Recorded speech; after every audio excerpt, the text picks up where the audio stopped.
I've been keeping an eye on the roads this morning, and like we've seen through most of this pandemic, the roads across our Tampa Bay area are light. Not many people are traveling, and even less people are taking public transportation.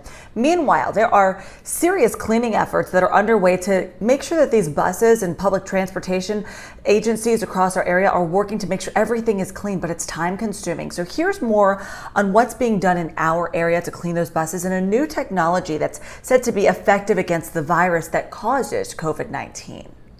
With safety top of mind for Tampa Bay transportation agencies, ridership across the board is low. For the Pinellas Suncoast Transit Authority and the Hillsborough Area Regional Transit, it's dropped nearly 60% since last year. With the pandemic sickening drivers making essential trips, both agencies are tirelessly working to make sure they're safely providing services for those who need it most. In addition to continuous sanitation, they each limit passengers, require masks, and riders to enter through the rear door.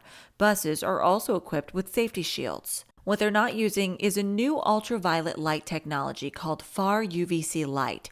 It reportedly can be circulated in enclosed spaces, killing some forms of the coronavirus without the harmful effects to human eyes and skin. While some transit agencies are exploring this option, in Tampa, HART uses an electrostatic fogger. Commonly used by airlines, it quickly disinfects all surfaces and hard-to-reach places. And so I reached out to our local agencies to see, is this something they're going to be using, this UV light technology? And as of right now, there's no word yet if they're going to be considering it next.